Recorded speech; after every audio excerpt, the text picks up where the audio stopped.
This is how I maintain my sewing. So first, you're gonna need a detangle brush. This is one that I use. Then you're gonna need a elastic hairband to tie your hairline. Next, you're gonna need a satin or silk scarf.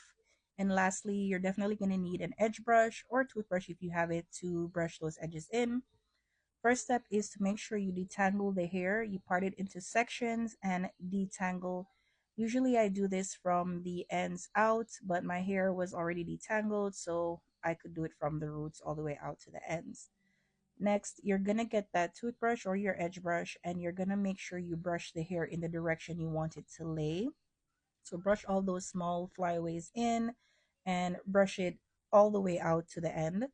Then you're gonna use the elastic hairband to keep the direction of the hair that you just brushed very neatly. So you're gonna tie it around the hairline. And I have a closure behind the hairline sewn. So I'm making sure that my closure is placed properly and then I snap.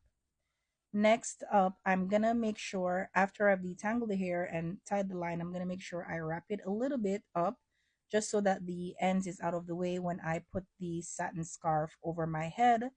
I'm gonna tie the scarf gently around the perimeter of my hair, and eventually the end of the hair is gonna fall down, which is fine.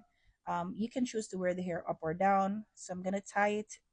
You can tie it as tight as you want to. Just make sure that you don't overdo it. I've done that so many times.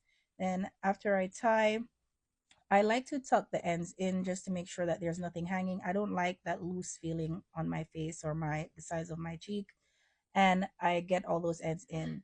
Now, like I said before, you could leave the hair hanging like this if you want to, depending on how you want your hair for the next day, or you can just wrap it up and put it, tie it in behind the back of the head or on the side, and then that is it.